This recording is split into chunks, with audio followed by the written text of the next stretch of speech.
Jiwaraya Cakra parantos waktosna 80,5 FM Radio Cakra midangkeun dongeng Sunda Dora-Dori.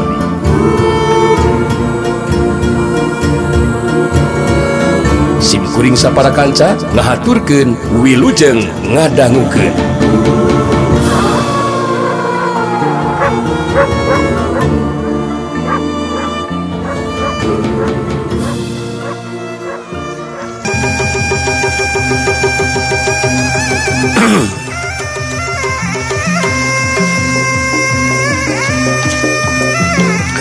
Curela cung sikeling majuna raja ningali kecepatan gerak panarajang sikeling kageteun deui jalur rampang.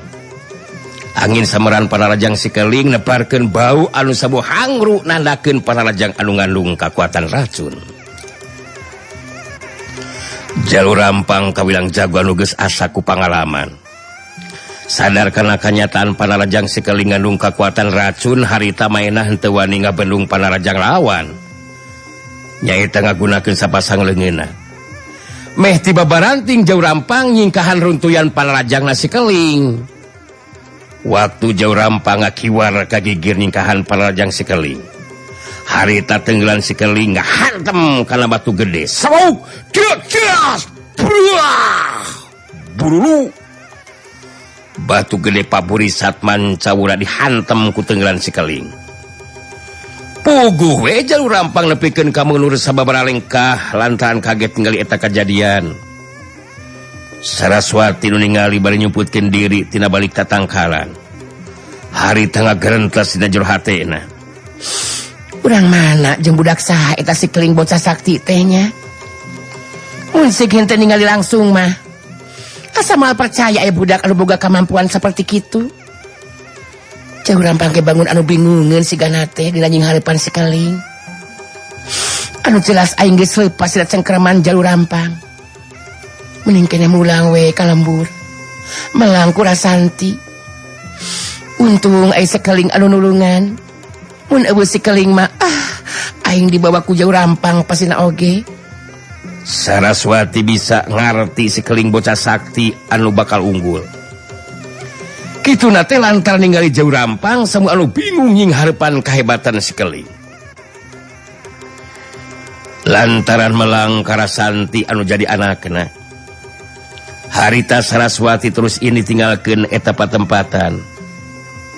Sedengkeun jauh rampang teburu ngageter hatena malah jadi kaentepan ku perasaan seber.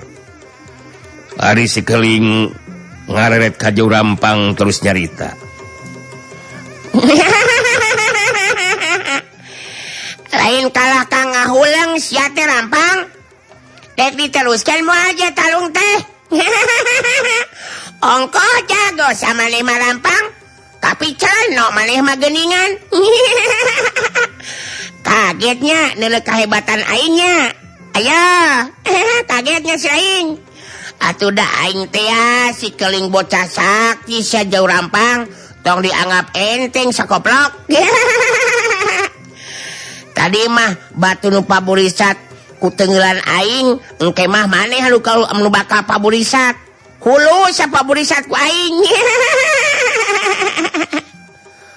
Jalur rampang makseukeun maneh tetep tagen cicing di tempatna. Padahal hatena mah geus kumejot hayang gerak ngejat tinggalkeun eta patempatan. Manehna geus bisa ngukur dirina moal mampu ngungkulan sikeling bocah sakti. Jalur rampang maksakeun maneh harita nyarita ditujukeun ka sikeling. Dewek canu basa eleh sia keling. Urang teruskeun deuleu sia. Eueuh ti dituna aing make kudu eleh ku budak satapa kawas maneh sia. Montong kaduhung sia keling. Lamun modal di patempatan sia. Urang ajar sia.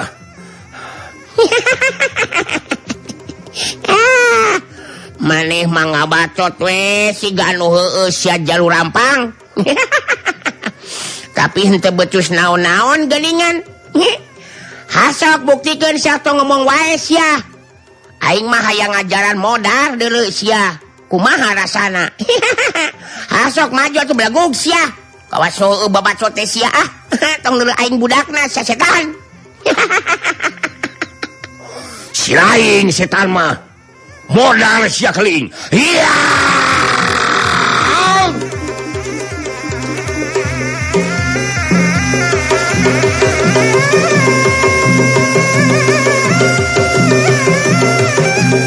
Jalur rampang si Ganu nyawe ngagerohan daruan bari ngacorelat luncat.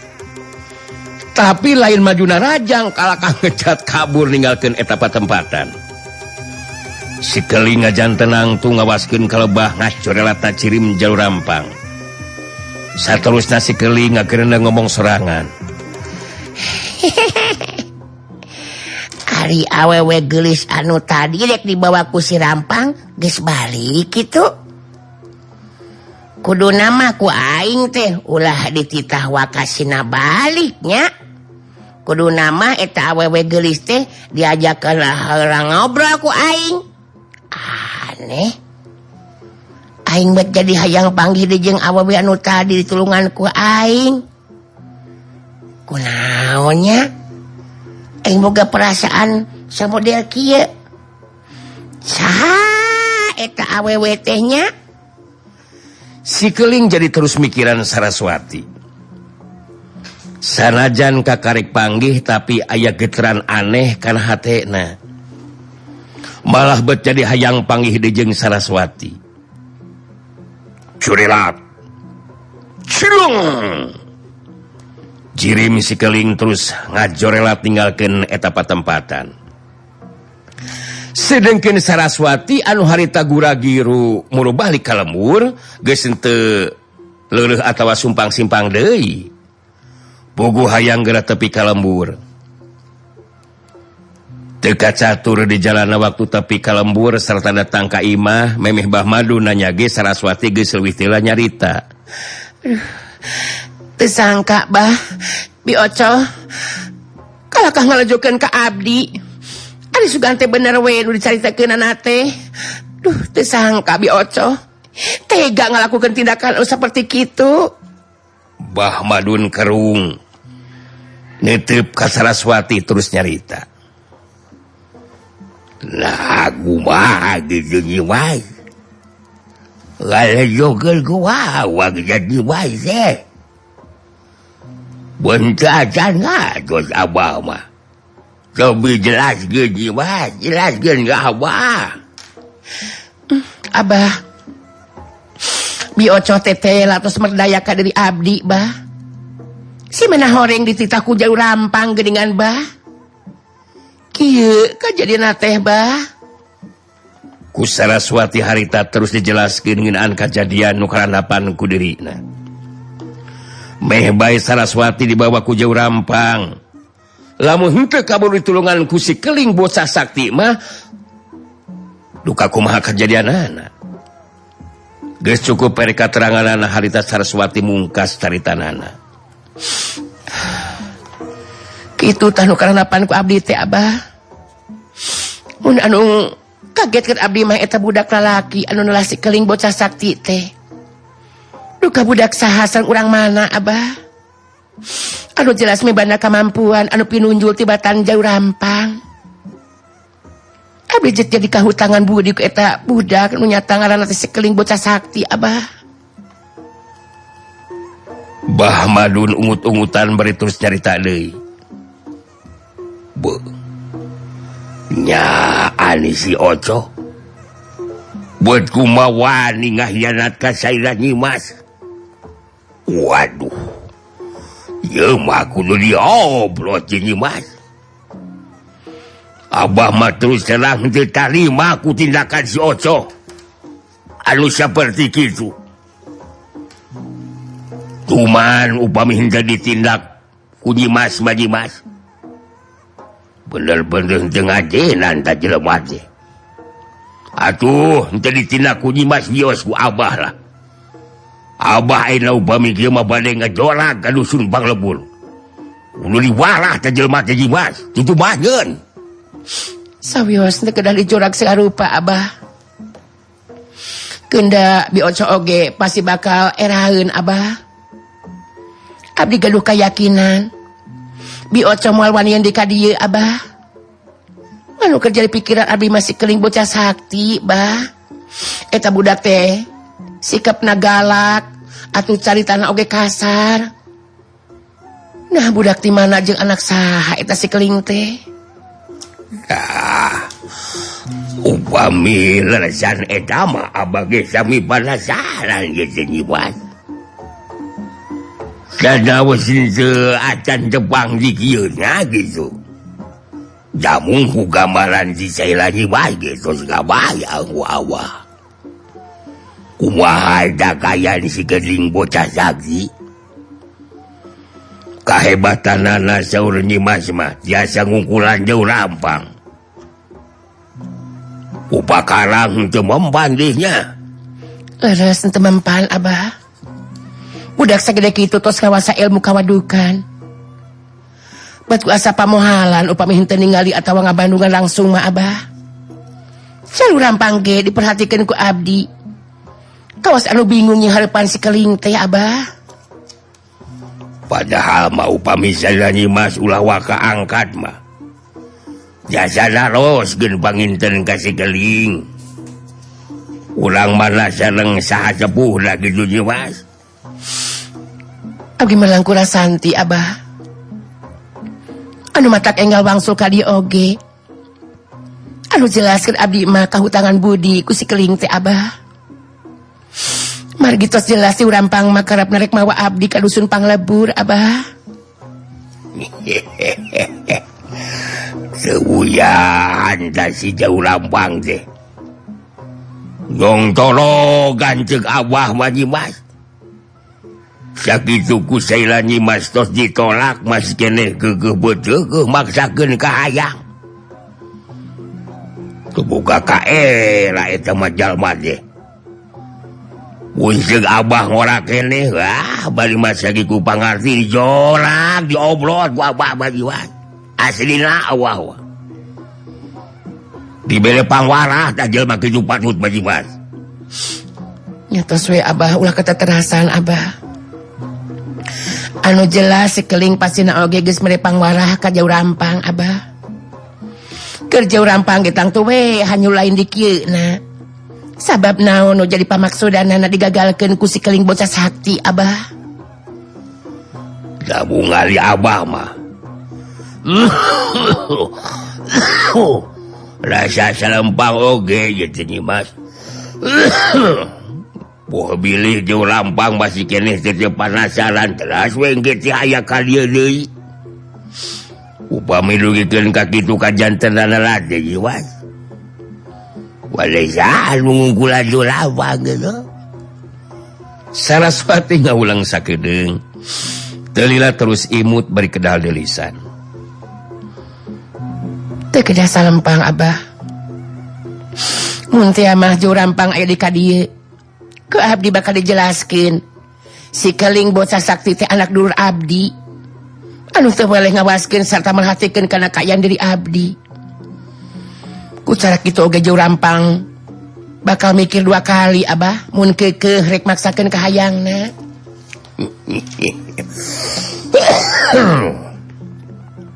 Kaemutan dugikeun kadinya ta abah mah nyimas. Upami kitu mah eta jauh lampang jago anu geus boga ngaran di dunya kajawaraan jadi mas ya. Sieun kudak sacepak seperti si keling. Janten lucu oge nyimas. Bener-bener hebat dah si keling teh. Pantes mun disebut bocah sakti teh nyimas.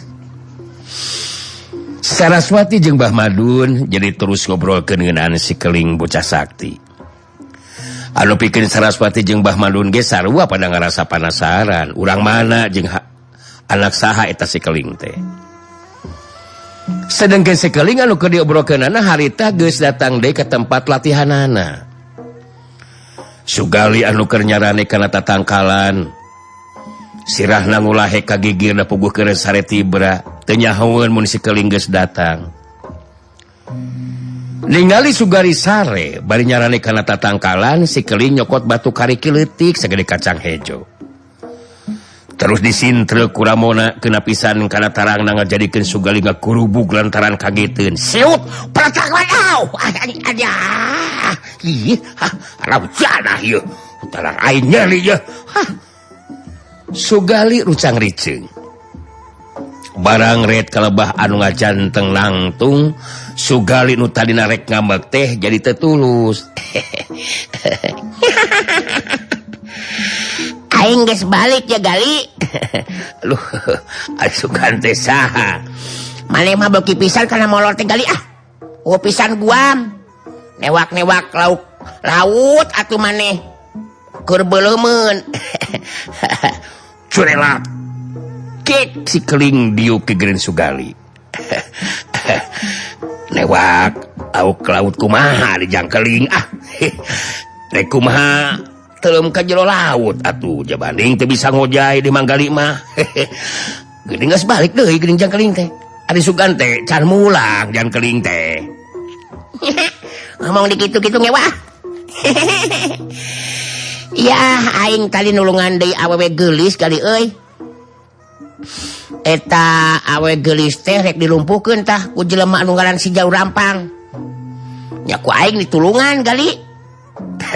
Nah saha eta awe geulis anu ditulungan ku jangkeling teh?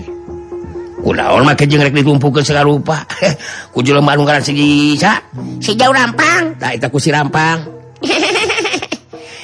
Sigana mah kawas si Manuning deui we rek disiksa Gali. Aing jadi sabel nenjona oge. Ngakukeun jago tapi wani saukur ka awewe.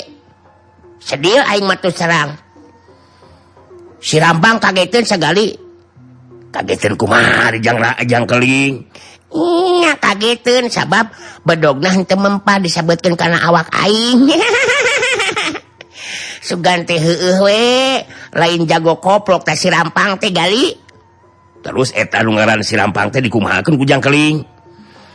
Mun teu kabur mah ku aing bakal sina jengker kawas si Sorandaka deui Gali.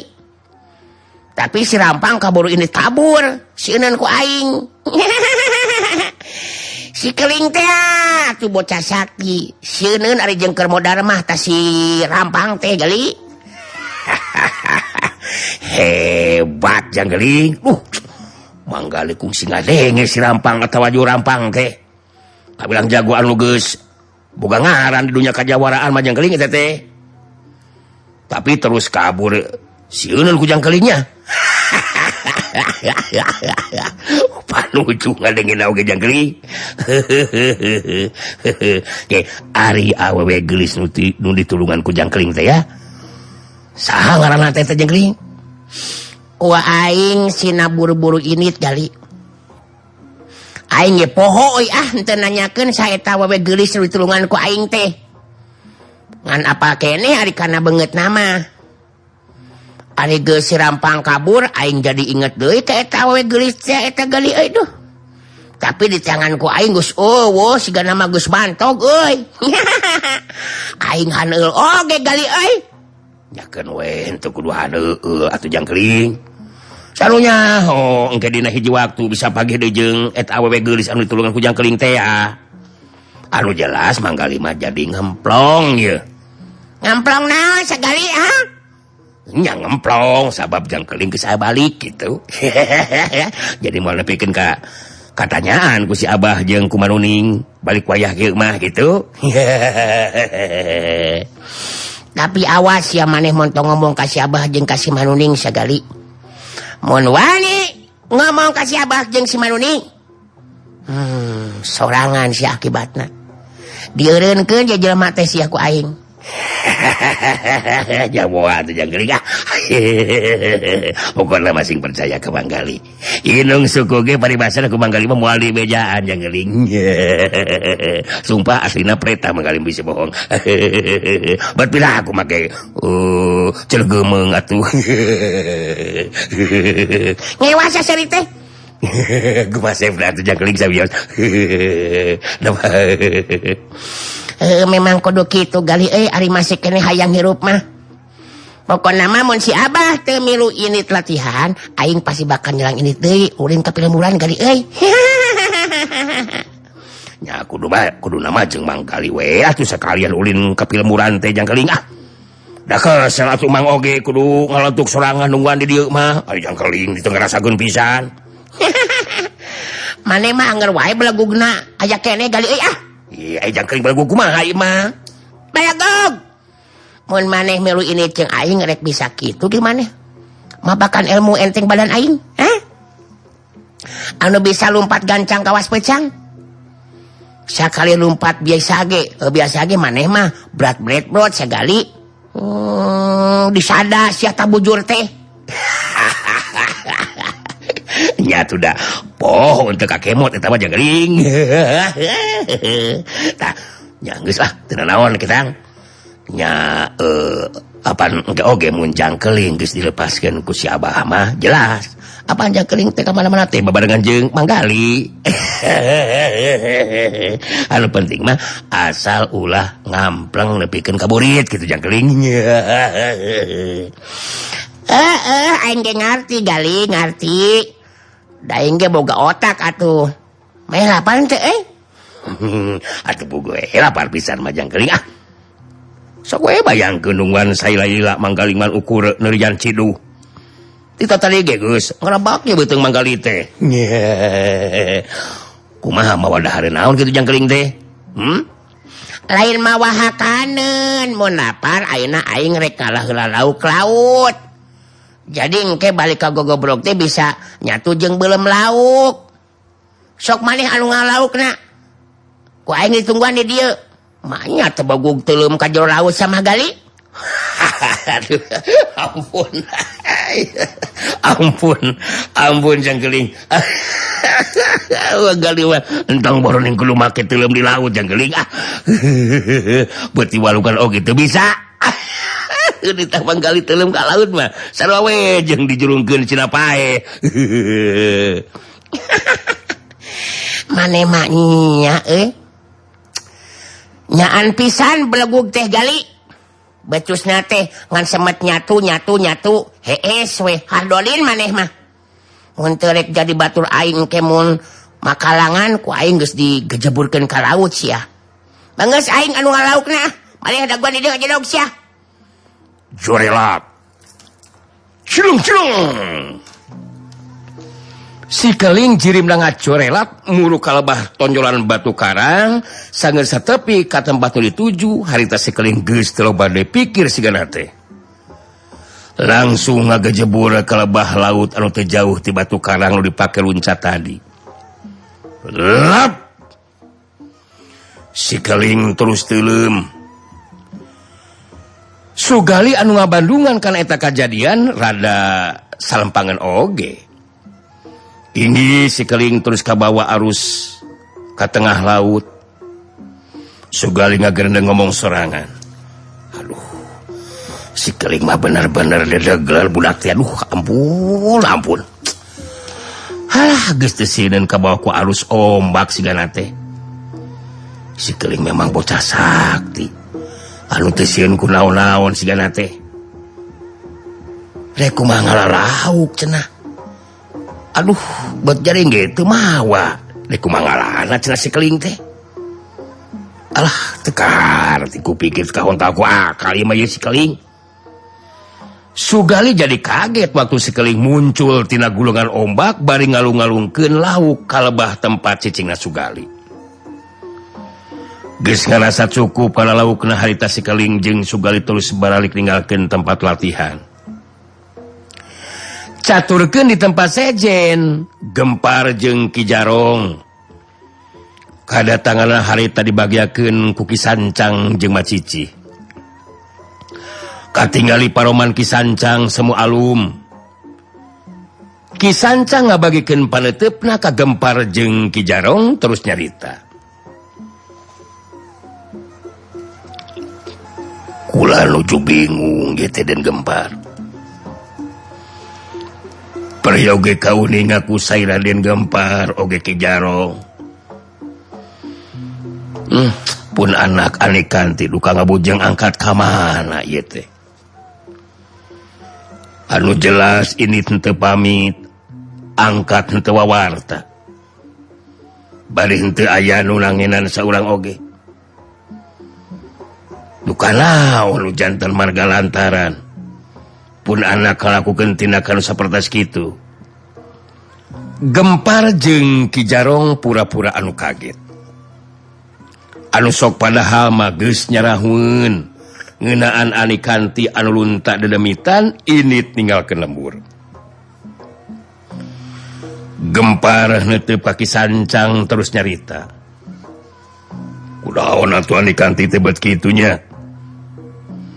Terus terang abdi ge kaget itu Ki Sancang.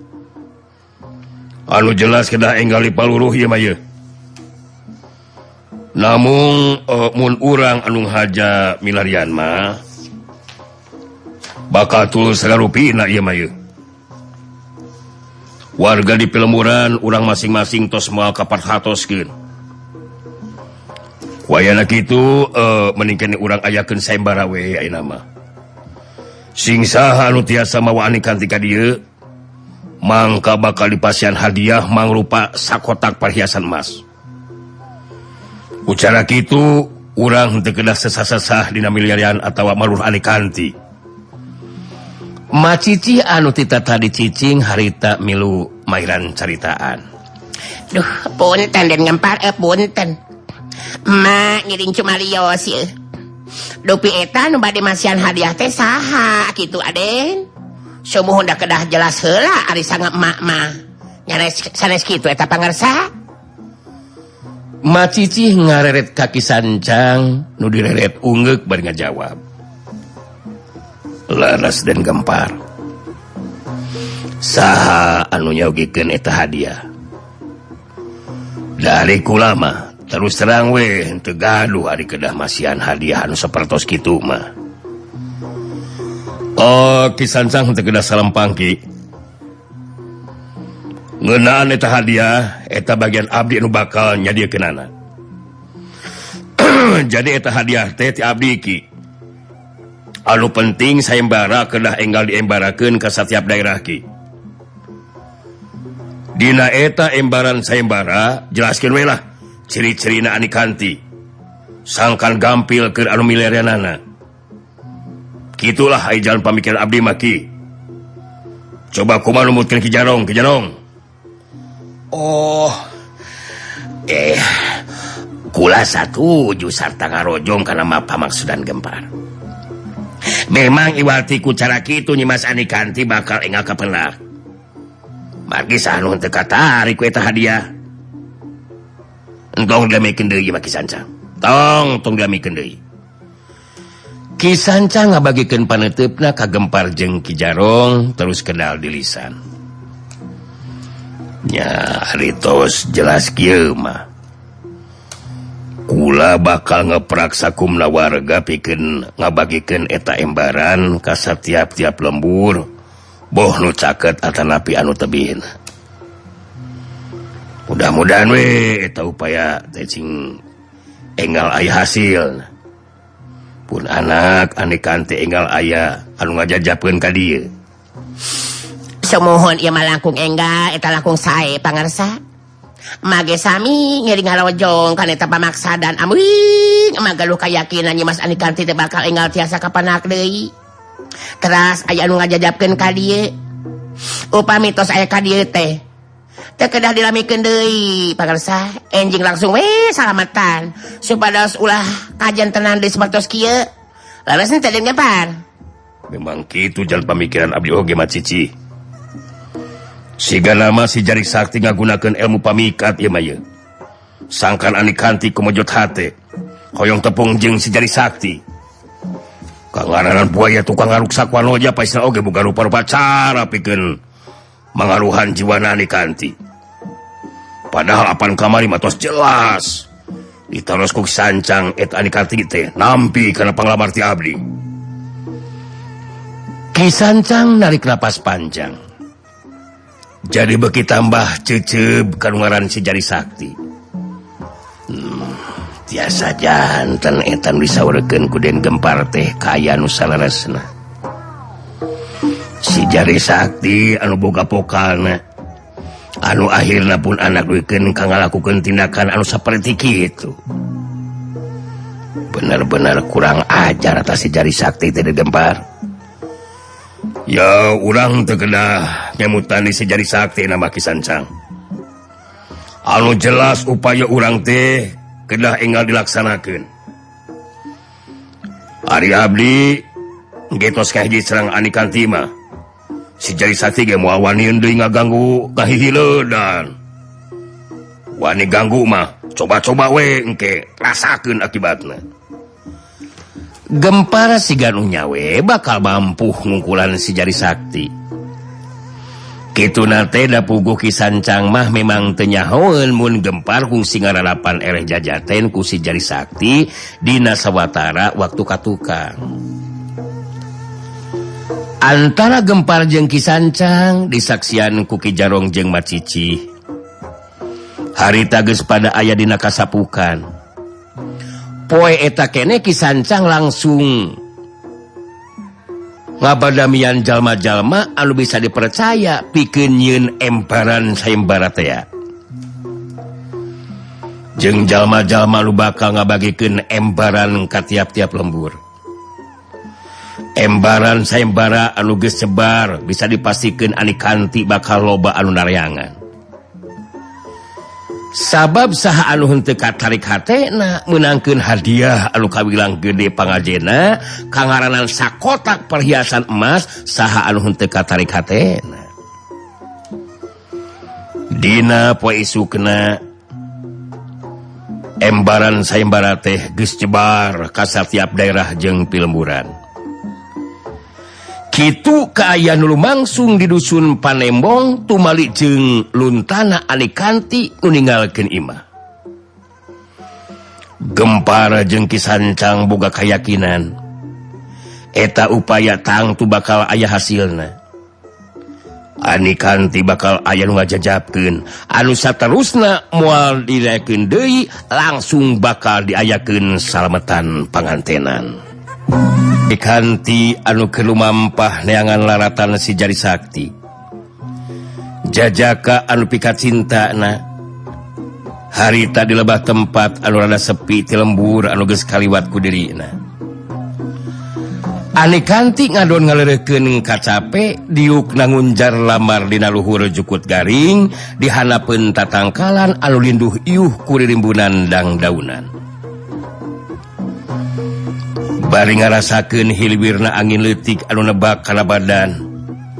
Harita Anikanti jadi terus ngumar lamunan. Kabayang deui waktu keur mimiti tepung jeung si jari sakti. Anu saterusna mah nepikeun kapada silih ebrehkeun rasa kacintana. Henteu jauh ti nepat leureuhna Anikanti aya sapasang panun ngawaskeun kalebah Anikanti anu keur maharti Anikanti teh tetela waktosna seep. Waktosna baraya cakra geuningan waktosna parantos teu nya kapan deui. Cak kanggo dinten ieu dongeng Sunda urang cekapkeun heula mung deui ka dieu enjing urang teraskeun deui nya. Tah kitu. Atuh samentawi sim kuring dora-dori amit mundur amit mungkur hatur nuhun tina sageluruh piparatosanana. Mios.